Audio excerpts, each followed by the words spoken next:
कक्षा 8 के विद्यार्थी ध्यान दें।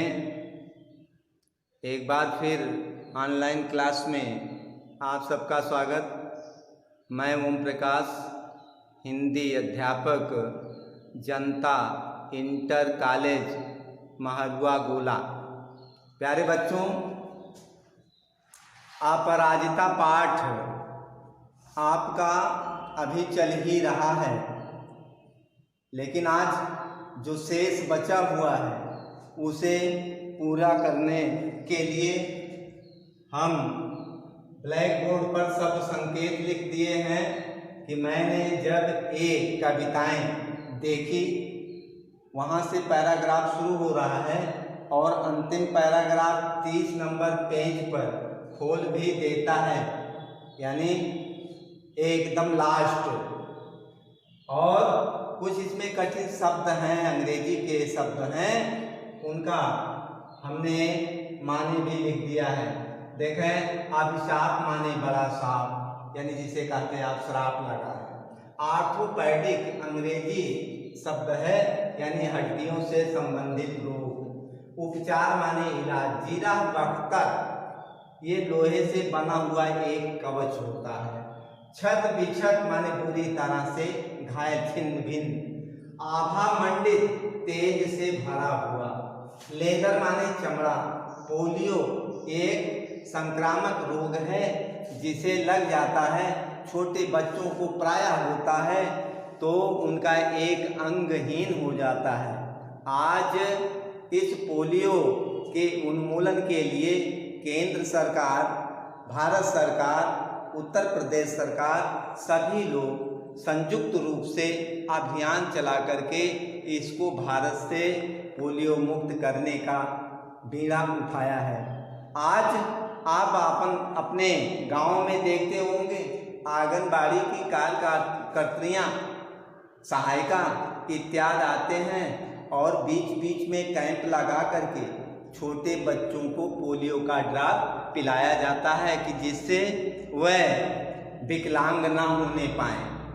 तो प्यारे बच्चों, इसके लिए अब हम चाहते हैं कि जो बचा हुआ है इसे पूरा करें और बीच बीच में हम आपको मार्गदर्शन भी कराएं।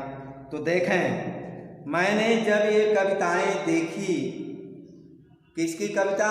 डॉक्टर चंद्रा के माँ की, सुब्रमण्यम स्वामी की कविताएं देखी तो आंखें भर आई, यानी देख करके बड़ा भावुकता हुआ, यानी बड़ी हर्ष से उनकी आंखों में आंसू डबडबा आए। जो उदासी उसके चेहरे पर कभी नहीं आने पाई, वह अनजाने ही उसकी कविता में झलक आई थी।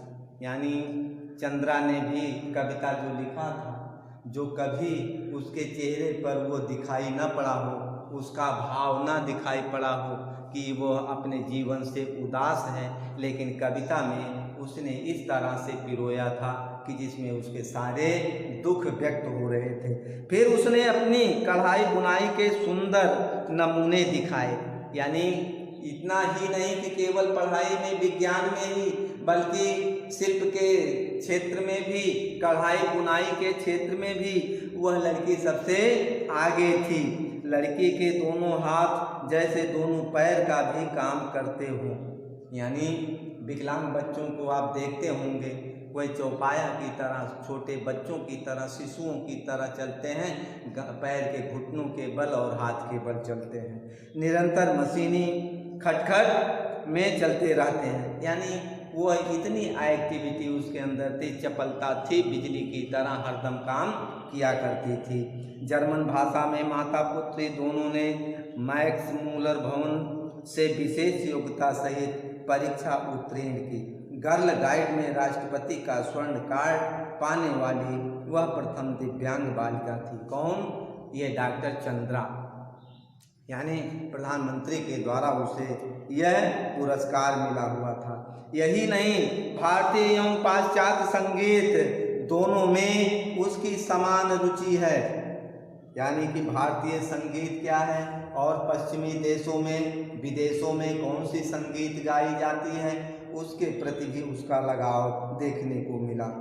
एल्बम को अपनी निर्जीव टांगों पर रखकर वह मुझे अपने चित्र दिखाने लगी। यानी जिस पैर पर जान नहीं था उस पे वो एल्बम खोल करके, जिसमें फ़ोटो संकलित किया जाता है उसे एल्बम कहते हैं, उस एल्बम को खोल करके दिखाने लगी। पुरस्कार ग्रहण करती डॉक्टर चंद्रा प्रधानमंत्री के साथ मुस्कुराती खड़ी डॉक्टर चंद्रा राष्ट्रपति को सलामी देती बालिका चंद्रा और व्हील चेयर में लेदर जैकेट में जकड़ी बैसाखियों का सहारा लेकर अपनी डॉक्टरेट ग्रहण करती डॉक्टर चंद्रा।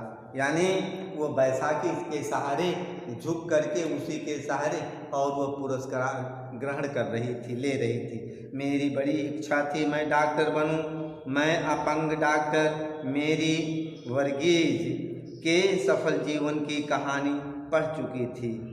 परीक्षा में सर्वोच्च स्थान प्राप्त करने पर भी मुझे मेडिकल में प्रवेश नहीं मिला। यानी विकलांगता होने के नाते वह मेडिकल में डॉक्टर के लिए चयनित नहीं की गई। कहा गया मेरा निचला धड़ निर्जीव है, मैं एक सफल शल्य चिकित्सक नहीं बन पाऊंगी, यानी कि ऑपरेशन करने वाली डॉक्टर नहीं बन पाएगी। किंतु डॉक्टर चंद्रा के प्रोफेसर के शब्दों में मुझे यह कहने में रंच मात्र यानी थोड़ा भी हिचकिचाहट नहीं होती कि डॉक्टर चंद्रा ने विज्ञान की प्रगति में महान योगदान दिया है। चिकित्सा ने जो खोया है वह विज्ञान ने पाया है। यानी विज्ञान में सारी चीज़ों का समायोजन होता है, वह उसने प्राप्त किया है। चंद्रा के एल्बम के अंतिम पृष्ठ पर उसकी जननी का बड़ा सा चित्र, जिसमें वह JC बंगलौर द्वारा प्रदत्त एक विशिष्ट पुरस्कार ग्रहण कर रही हैं, वीर जननी का पुरस्कार। यानी उनकी माता जो इनके साथ लग करके पढ़ाई में अपना पूरा समय दिया, योगदान दिया, इस पर वह पुरस्कार बंगलौर से प्राप्त की हैं, वो उसका नाम है वीर जननी पुरस्कार। बहुत बड़ी बड़ी उदास आँखें जिनमें माँ की व्यथा भी है और पुत्री की भी, अपने सारे दुख त्याग कर नित्य छाया बनी, यानी हमेशा एक छाया की तरह उनके साथ यानी डॉक्टर चंद्रा के साथ उनकी माँ सुब्रमण्यम लगी रहती थी। पुत्री की पहिया लगी कुर्सी के पीछे चक्र सी घूमती जननी, नाक के दोनों ओर हीरे की 2 जगमगाती लौंगों, यानी लौंग कहते हैं कि जो बाला होता है, अधरों पर विजय का उल्लास, जूड़े में पुष्प बेड़ी, जूड़ा जानते हैं बालों का जूड़ा जो लड़कियां औरतें बांधती हैं, उसमें पुष्प का बेड़ी यानी माला लपेटे रहती हैं। मेरे कानों में उस अद्भुत साहसी जननी शारदा सुब्रमण्यम के शब्द अभी भी जैसे गूंज रहे हैं, ईश्वर सब द्वार एक साथ बंद नहीं करता है। प्यारे बच्चों, इस पे आप अगर ध्यान दें तो ईश्वर अगर आँख ले लेता है तो उसे इतना ज्ञान दे देता है कि वो निश्चित रूप से अपनी नित्य क्रिया को कर सकता है, मंजन कर सकता है, कहीं आ जा सकता है, टहल सकता है, इतना उसे जरूर ज्ञान दे देता है। ईश्वर अगर हाथ पैर ले लिया है तो कुछ कला अवश्य दे देता है। इस प्रकार से वह सब कुछ लेता नहीं है, बल्कि किसी कर्म के फल का सजा देता है और उसके बदले उसे कुछ अनूठा सीख दे देता है कि जिससे वह अद्भुत लगता है देखने में। यदि एक द्वार बंद करता है तो दूसरा द्वार खोल भी देता है, अगर एक जगह वो बंद किया तो दूसरा दरवाज़ा खोल देता है।